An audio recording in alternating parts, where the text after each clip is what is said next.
Bonjour à toutes et à tous. Aujourd'hui, je viens vous voir concernant mes dernières lectures. Alors, il y en a 4 pour être exact. Je vais commencer par le bouquin qui m'a déçu, qui m'a déplu et dont je ne continuerai absolument pas la suite, puisque oui, il y a une suite. Alors, en sachant que c'est un bouquin que j'avais eu chez Gilbert Joseph gratuitement, parce que j'avais fait beaucoup d'achats chez eux, hein, tout simplement, et qu'il y avait une offre ou quelque chose comme ça. Donc c'est John Prophet Rémission, le premier. Voilà, c'est le tome 1 du coup.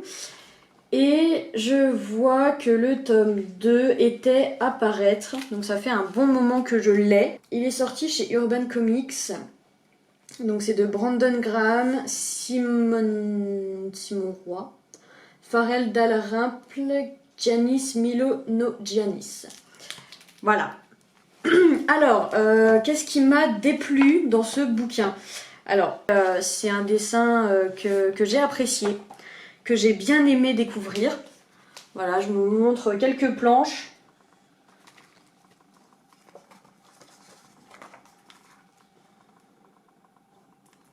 Voilà, donc j'ai beaucoup aimé les couleurs qui étaient utilisées, le dessin, enfin voilà. Mais à côté de ça, l'histoire, honnêtement, au début, je comprenais pas. J'étais complètement paumée. Je me suis dit, c'est quoi ce bordel? On arrive avec un personnage qui renaît en quelque sorte, qui vient à arriver sur une planète. Donc on imagine que c'est futuriste, hein, bien sûr, sur une planète qu'on découvre en même temps que ce personnage.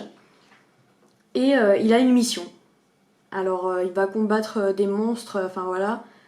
Mais ça aurait pu être cool, ça aurait pu être sympa.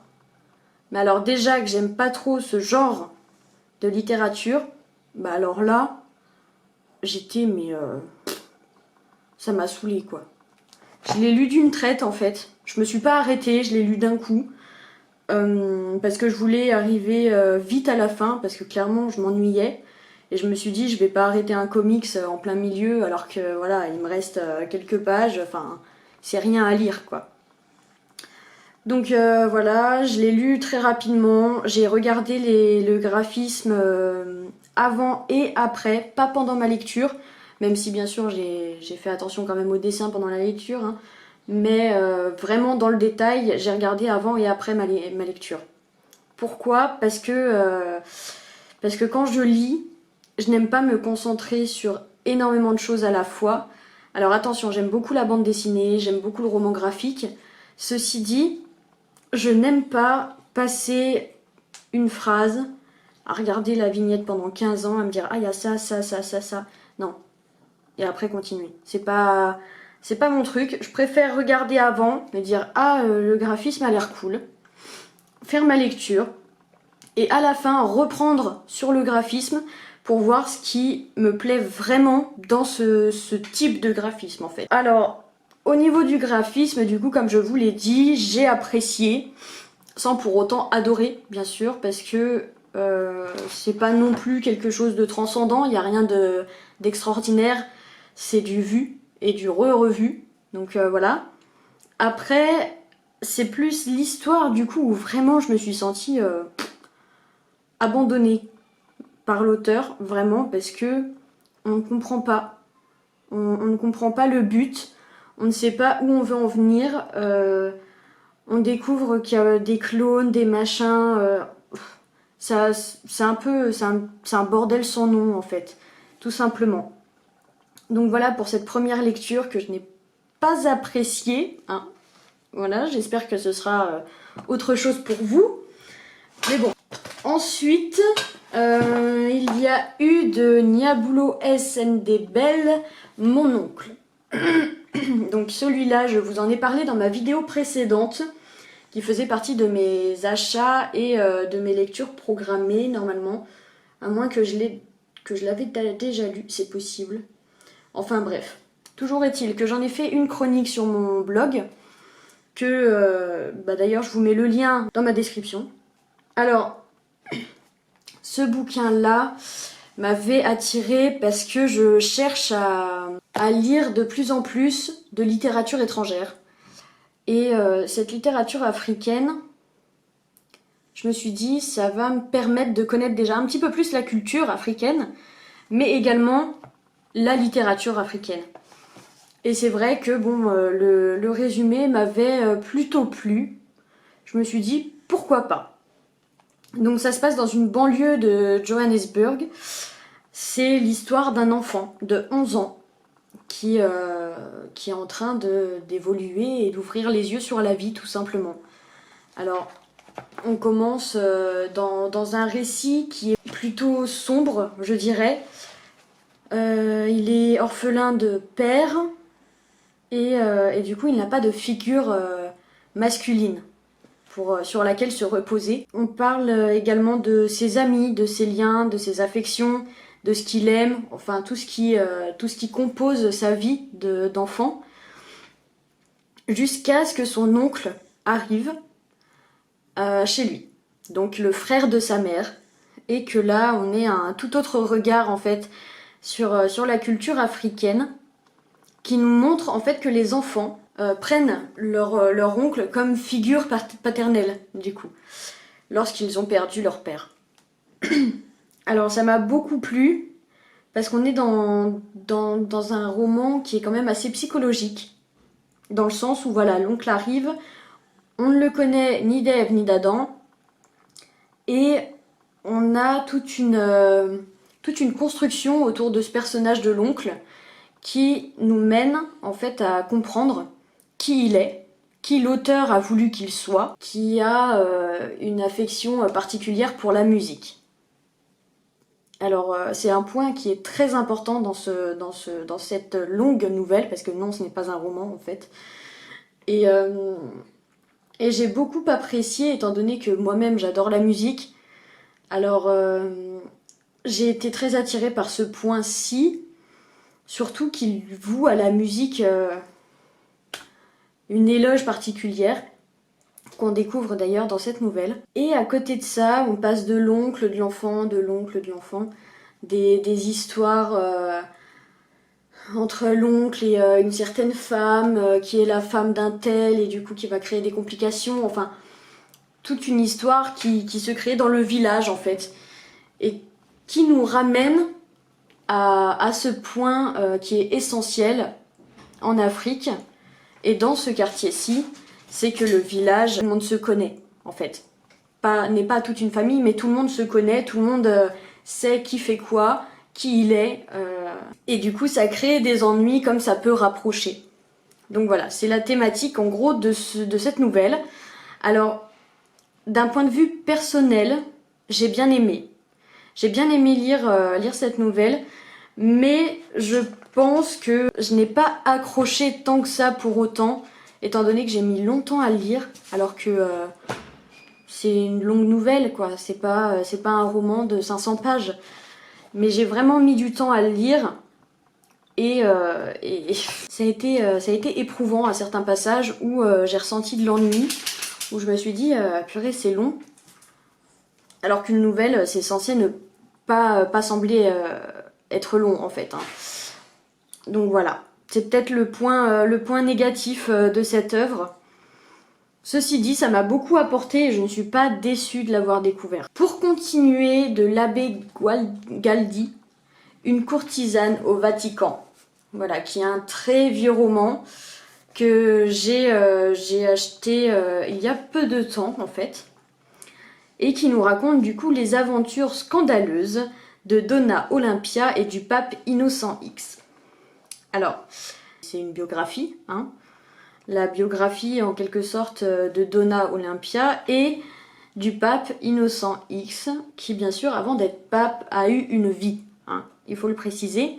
Donna Olympia était la femme du frère d'Innocent X, et lors de son décès, elle s'est rapprochée de ce futur pape, du coup.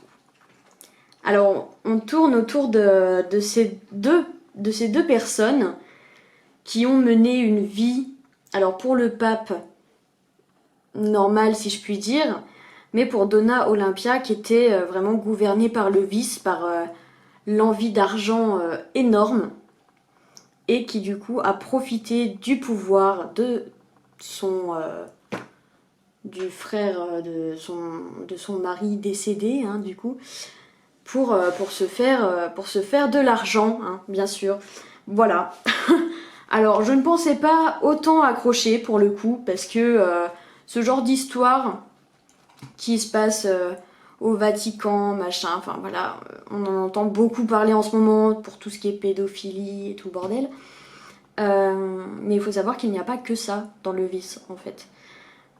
L'argent est aussi un des sujets central de la religion, hein. Alors, on le sait, ce n'est pas caché non plus, ça ne l'est plus en tout cas, et ça ne l'était déjà pas à cette époque, hein, apparemment. Donc voilà. Et bon, bah tout le long du livre, on a les faits de l'abbé Galdi qui a connu du coup Innocent X et Donna Olympia, et qui parle de ce qu'il a vu, de ce qu'il a entendu, des faits qui se sont passés à cette époque-là. Alors ça m'a beaucoup plu par cette ambiance de biographie, bien sûr, puisque j'adore la biographie, et également parce que l'histoire est intéressante. On ne parle pas d'un pape lambda dont tout le monde s'en fiche, quoi. Donc ça m'a beaucoup plu parce que c'était vraiment intéressant et qu'on avait également cette figure féminine dans la religion qui ressortait. Et on voit d'ailleurs que c'était très très très sexiste, hein, bien sûr à l'époque, que pour autant ça n'affectait pas Donna Olympia vu son statut que lui avait donné Innocent X, Innocent 10 peut-être plus. En fait, je me pose la question depuis le début, parce que comme vous pouvez le voir, Pape Innocent 10, le 10 ou la croix, c'est un X majuscule, hein. Donc je me dis peut-être que c'est 10 plutôt que X, hein, parce que ce serait très bizarre, c'est ce que je me suis dit. Enfin bref, c'est une aparté. Et là pour l'instant, dans mon opinion personnelle, on s'en fiche pas mal. Alors, tout ça pour dire que j'ai aimé ce roman et que je vous le recommande. Et voilà.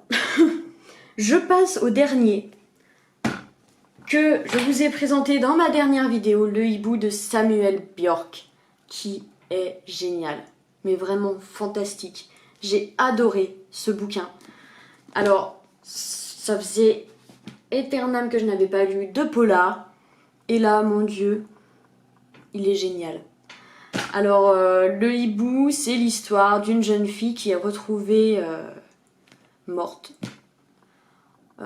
sur un lit de plumes, comme un rituel sataniste en fait, qui a été mis en œuvre. Et donc on a une enquêtrice et son partenaire qui partent à la recherche du tueur et de, bien sûr, toute son équipe, toute leur équipe aux policiers, hein, pour trouver ce criminel. Alors, j'ai trouvé cette lecture vraiment intense parce qu'on a, déjà c'est très, très psychologique, pardon, que ce soit sur le tueur, sur l'enquêtrice, sur l'enquêteur, sur globalement, on a un tableau du caractère de chaque membre, de chaque personnage de ce bouquin, et c'est ce qui m'a beaucoup plu parce que j'adore les romans psycho. Donc voilà. Et ce rituel sataniste, ça m'avait bien donné envie de le lire par le résumé. Parce que ça change de d'habitude, je trouve, et j'en ai jamais lu. Donc je me suis dit, ah bah tiens, pourquoi pas. Et pareil, je suis très contente parce que c'est un auteur norvégien et ça se passe en Norvège. Donc forcément, je découvre de la littérature étrangère et un sublime auteur. Donc voilà, je ne vous en dis pas plus pour ce livre-là. Pourquoi ? Parce que je l'ai adoré, tout simplement, et qu'il faut le lire. Donc je préfère ne rien vous dire pour vous garder le suspense à 100% et pour que vous kiffiez cette aventure de lire ce bouquin. Sur ce, je vous laisse. Je ferai une chronique de chacun de ces bouquins prochainement.